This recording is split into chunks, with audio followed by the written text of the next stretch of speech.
Hello everyone, this is Nicholas and Andrew with West German BMW. Today I'm doing a comparison of the X7 40i and the all-new Mercedes Benz GLS 450. These are both pretty standard vehicles, standard exteriors, wheels. So we're just going to be doing a comparison to show you the pros and cons of both vehicles.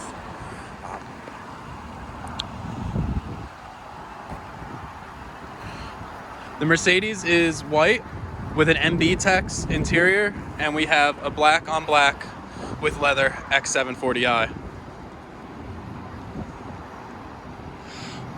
Both are 3-row vehicles that can have 7 or 6 passengers. And then there's some specs that I want to go over with you guys. They both utilize a straight 6 3-liter. Mercedes Benz just created a new straight 6 for this vehicle. They have 362 horsepower and 369 foot-pounds of torque for a 0 to 60 at 5.9 seconds. The X7 is using BMW's award-winning 3-liter straight 6 with 335 horsepower and only 330 foot-pounds of torque, but with a 0 to 60 of 5.8 seconds. The reason the X7 is going to be quicker is because of the weight. While the X7 is not light, it comes in at 5,370 pounds, while the Mercedes-Benz comes in at over 5,700 pounds. That's 400-pound difference between the two vehicles with a very similar engine. In terms of dimensions, they're actually very similar.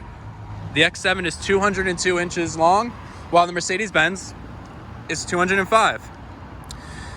The Mercedes is wider at 84.9 compared to the 78.7 of the X7, but it doesn't really feel any more spacious inside the Mercedes. Height, they're both at 71 inches, and the wheelbase is 122 for the BMW and 123 for the Mercedes. So the interior room is basically the same. The biggest advantage, if Andrew could show us, is going to be the trunk room with the third row up. So about a foot and a half of room between the front and the third row seats. And then if we come over to the X7, nice thing about the X7 is the 2-part tailgate, so you can do it both independently or separately. So you can raise and lower, but you do have a little bit more room in between the third row seats. Both have partial shelves behind the third row, which can be removed to give a little more space if you do have the third row up. Yeah, I agree. You can stop things from rolling out, and you get a nice padded, carpeted entryway.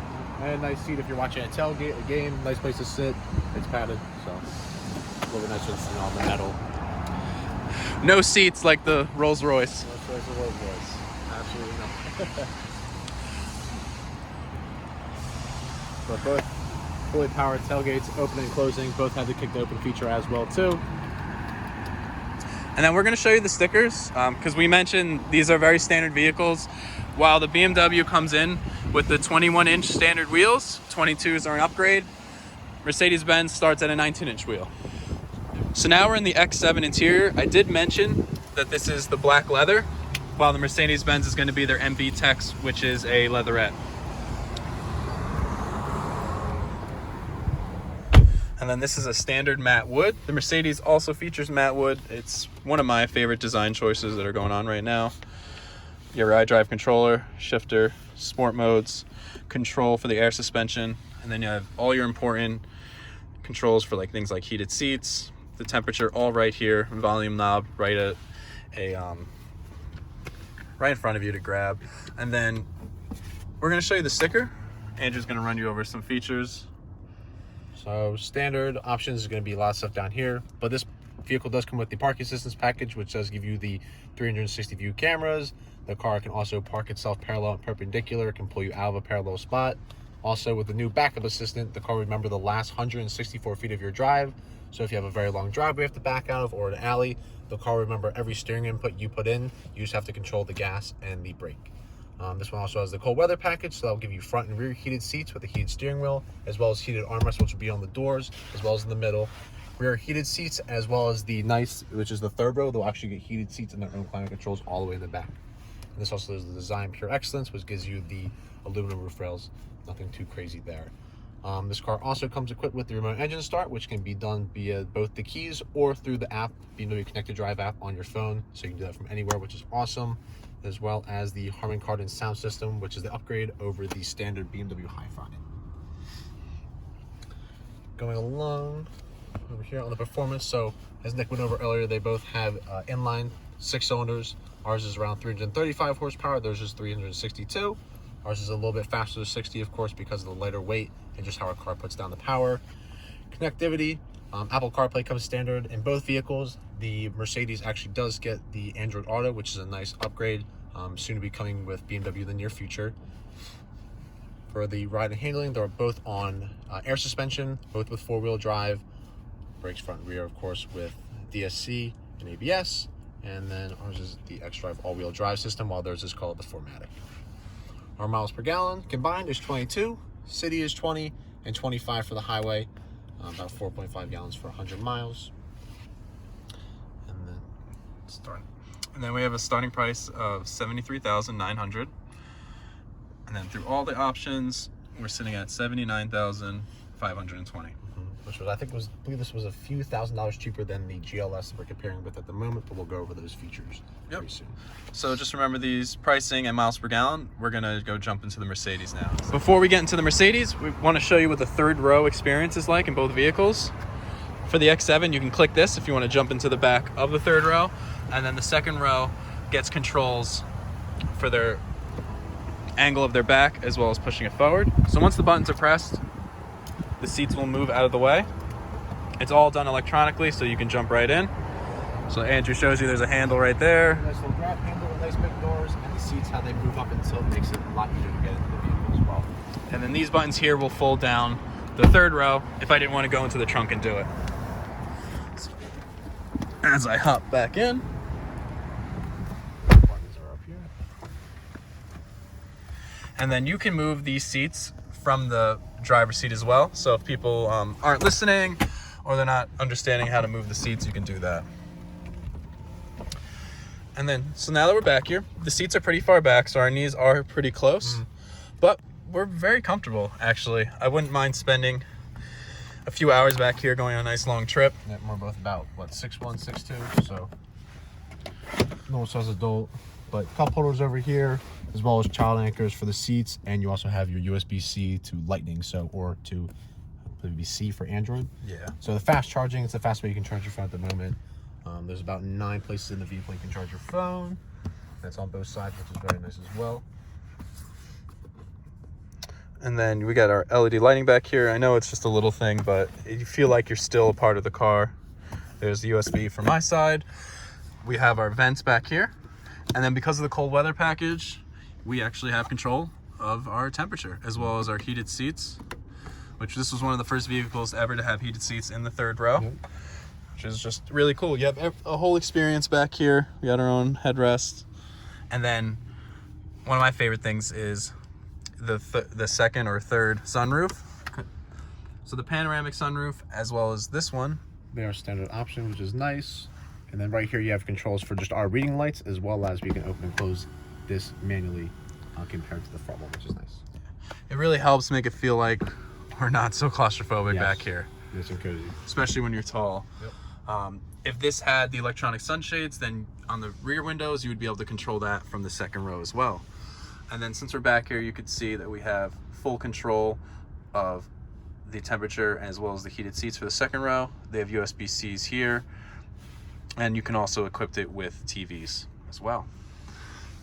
All right, so now we're gonna head into the Mercedes right now. I just want to point out this is diamond metallic white. It's apparently a $1,500 metallic white paint, and they paired this with the macchiato magma gray interior. Again, this is the MB Tex, which is a leatherette. You know, it's actually a high quality leatherette. It sort of feels like leather, but compared to the real thing, you can definitely tell that it's not leather. Mercedes Benz has their new dual screen. It kind of makes it look like it's all one continuous screen. You can see that it's separated right in the middle. Yeah. This side is all touchscreen over here, so you can scroll just like in the X7 as well. Over here is all digital, and then you can control these from the steering wheel, so you can change some of the different options If you click on the home button, it'll change to the middle, and you can swipe with your finger, scroll through different options. It's a little weird to get used to. Once you figure it out, I definitely could see this being very useful. Yep, and then you have your common Mercedes Benz stock mounted shifter. Yep. A little weird for some people. Not the biggest fan, but hey, one does a little bit different. This is kind of like your laptop mouse pad. If you're comfortable using a laptop mouse pad, you should be able to use this. I'm a person, I like the more tactile feedback of the iDrive controller, but it does work. And it's definitely not the worst infotainment system I've ever used. There's their air suspension controller there, similar buttons for map, telephone. Their volume knob is a scroll wheel, but hey, at least it still exists, which a lot of cars are moving to full touchscreen. This right here will be for your drive mode, so you can switch through up on the screen, so you can go through individual, sport, comfort, eco pro, and off-road. So these are all, and it'll change up here as well to let you know, just a little icon. All right, so just going over some of the standard features just for the price of the vehicle. Starting is $75,200. It's about $1,300 more than the X7, which starts at $73,900. With the options on this car, it's coming about to 81, so about 6,000 options. I think our vehicle is very similar to match with about 6,000, so it's 79, so very similarly matched with options. This one has the upgraded paint, so the diamond white metallic, which is a $1,500 option. All the Mercedes paints, so you get 2 included with the base price, and the rest are between $700 and $1,500. With the X7, you get about 6 paints included with the base price, and then there's 4 extra options you can do, which are BMW individual paints, and those cost about $1,950. This one has the wood grain trim, the ball nut, which looks great, has the matte texture feel just like in the X7, which is very nice, especially where you can close and open it up. This one also has the augmented reality for the navigation. So if you're used to using Google Maps, it will pop up using the front camera where you're going to turn. It will give you arrows pointing left and right. This also has rear side airbags. They come standard on the X7. It's an option on the Mercedes. The panoramic roof is also an option at $1,000 for just the one sunroof. There's no rear sunroof. And on the X7, both the rear and the normal panoramic roof are standard. This also has the convenience package, which gets you 4-zone climate control. So for the front and the rear, heated and ventilated front seats, which are up on the door, and the rear sunshades for the back seats, which are the same button as the window to open and close. But if you got the premium package on the X7, you would get the rear shades as well, and they would have buttons to control them. And then over here, for our miles per gallon, combined is 21, so 1 less than the X7. The city is 19, 1 less than the 20 on the X7, and then I believe the highway on the X7 was 24? 25, so about 2 more on the highway. Mercedes at 23, yeah, but a little bit more miles per gallon for the 100 miles. Yeah, and you'll spend about $500 in fuel costs more than the X7 over 5 years. I know it doesn't sound like a lot, but for a big vehicle, it will add up. And that just comes all down to the BMW efficient driving dynamics, so more power, less fuel, more fuel savings, more fun, and you get better MPGs over the more powerful GLS. So it's a win-win for the BMW on that one.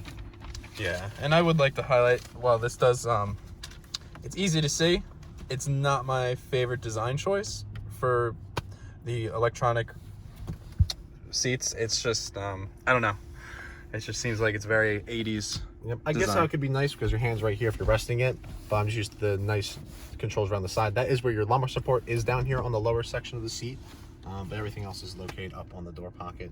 Window controls, mirror controls, very standard between the models. The lock and unlock, very similar spots. Same with our cars. This is where the massaging seat would be and moving the front right seat, but our heated and cooled seat will be up on the climate controls on our car in the middle. Something I will give Mercedes a lot of credit for, which is, again, is a small thing, is their LED lighting. As you can see, the different zones have different colors. And they also have a total of 64 colors, where BMW is sitting right around 6. And you can't do different zones. So there was a program that changed lighting to different zones in the car, and I just think that's a really cool little feature that... definitely very nice. Especially at nighttime when it's nice and bright. Definitely looks a little cool. And then the colors, I believe, can keep circulating through the different colors while you're driving too, so it won't be on the same color the entire time. So, and then just like ours, wireless chargers, USB-Cs everywhere. Future proofing. Yep. And here's standard glove box, another USB-C port in there, nothing too crazy. This car does have all the parking cameras as well, just like the X7 does. So you can scroll through on the right side, get the front view, like a little 180 split view. That would just be just the front camera with a top-down view, so nice when you're parking next to a curb. The top-down, that would be even better for a curb. You can actually see how close you are. I'm sure the red zone is probably, you don't want to get any closer than that. Keep it about 6 inches away from the curb. Rear view with the 180 split view. And then, of course, just the normal standard backup camera. Just like our car, the top-down view will always be present on our car on the right side of the screen, camera on the left side. Mercedes is just switched the other way around. But cool. Both cars can do automatic parking for parallel and perpendicular. Both do pretty much the same way. Just gotta make sure that when you're in drive, there should be that little P's on the dash, and then whenever you're looking, you just have your turn signal on, looking for a spot. It'll pick it up, and then you let the car take over, do the rest. Same thing with the BMW. You'll just have to activate the parking sensor button, which will be located in this area with our car, and it would go through the same exact steps to park the vehicle. Awesome. Since it's getting a little darker, we just wanted to touch on the lights of the two vehicles. These are the standard lights on both. I'm pretty sure those are LEDs on the Mercedes. I might be wrong, and they could be xenons. But the X7 comes standard with full LED lighting front and rear, as well as the really cool LED fog lights that are really far down below that'll help. And then another big thing with the X7 that's standard is you get automatic high beams. So the high beams will come on and off based on if it's dark enough, as well as if there's anyone else around you in a vehicle. And that button is just on the turn signal soft. Automatic high beams, I'm sure, something the GLS offers, but it's not something that it offers as standard. These are their lights, which has a kind of cool running light design, but it's not as angular or aggressive as the BMW. And then I'm not sure, again, if it's an option, but I don't see any fog lights at all on this vehicle. And then let's go to the rear. So the X7, trying to be the 7 Series of an SUV, has a very similar design as the 7. You have very skinny lights that are connected by the piece of chrome, and then you get full LED turn signals, everything. Same idea with the Mercedes, connects with a big piece of chrome. Again, the lights are just more of a circular, rounded design, not as sharp or angular. And then something Andrew wants to go over is some of the trim. Some of the trim, so some of the body cladding. So standard on the Mercedes, I'm assuming it's just this black body cladding, which we offer on the X5, but on the X7, it's more premium. You do get the painted body cladding, so around the fenders, on the lower bumper, both sides, as well as on the rocker panel as well. It's going to be in a metallic paint that's going to come with the vehicle as standard. And that goes for front, rear. I know it sounds like a small thing, but when you're paying $70,000 plus, it's nice to have some painted body panels on your vehicle. It look a little more premium, a little more luxurious. And it really goes with our bigger 21-inch wheels. It just brings the whole look together. And then on the inside, just a couple more things with just quality. On the internal door panel, this is a little bit softer. It has a little bit of a foam cushion pad to it. There's no hard plastics anywhere. Everything's just nice smooth plastic of the steering wheel, and on the door pockets. Sensitech dash, which is very nice and plush and soft. No hard plastics anywhere to be found where you can scratch. Only just down very, very low where you'd be rubbing your feet. Be a little more durable. On the Mercedes, the door pockets follow the same kind of plastic that's on the ground on here, so it's a little bit harder, not as nice. The padding in this is very minimal, as well as up here on the dash. Not that you rest your hand on it too much, but it just is nice to have a little more luxurious. They do have some harder feeling plastics around the interior, even though it's a little more expensive price, but there's nothing too much you can do about that. Yeah, we're not sure if that's because of the MB techs or not, but either way, even if you happen to get Sensitech in an X7, you get the same door panels as anyone else. You'd think for the little more of the standard price tag, you get a little bit extra stuff. But And then our lights blink. They do things, they don't change for zones, but they actually do things to tell you what's going on, like if the door's open. So I guess Germans like to think alike because the controls to get in the back are very similar. You click a button and the seats are gonna move out of your way. It's also a very similar look. You got your controls back here for the vents. But getting in is a little more difficult. There's no grab handle here like in the X7. The doors are a little bit smaller and this room is a little bit tighter.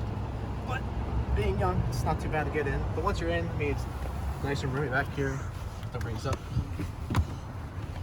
your headrest though.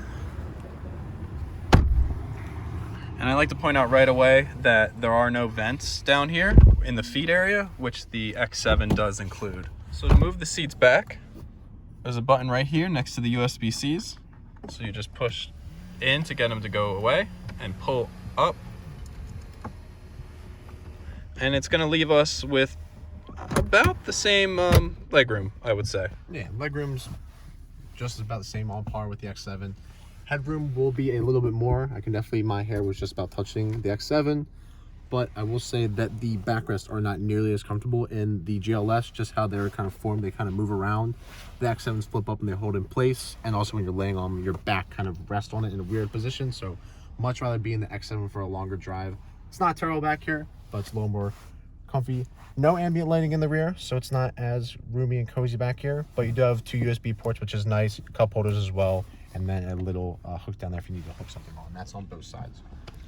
And I believe that there is an available option for a third row heated seats. This particular vehicle doesn't, which again is a surprise because of the increased MSRP over the X7 with a little bit less features. And then, yeah, I just want to talk on the point of the rear seats where these aren't bad at all. The X7 mimics almost how a regular seat in the second row would feel, where this you can definitely feel is designed for children or just not as comfortable as the second row would be. Also, there is no second sunroof. It might be an option. This vehicle just doesn't have it, but I don't think there would be just with the room, but it could be a possibility. But it is nice to have that sunroof. Makes it feel a little more open, a little more airy, have a little bit more room back here, but still very nice place to be. Cool. And with that being said, this is going to wrap up our quick comparison of the X7 40i and the GLS 450. We didn't talk about any facts for the bigger engines, because if you were to get a bigger engine GLS, they're still running on the old platform, which is totally different size and a lot different in terms of miles per gallon, so it's not really a fair comparison. But as a lot of you people know, there is an X7 50i and an M50i if you want a performance-oriented one, and I bet there will be a brand new AMG GLS coming very soon. Yep. If you have any questions for us, please leave a comment on our YouTube page or reach out at 215-643-3322 at westgermanbmw.com. Thank you guys for watching. Have a good one.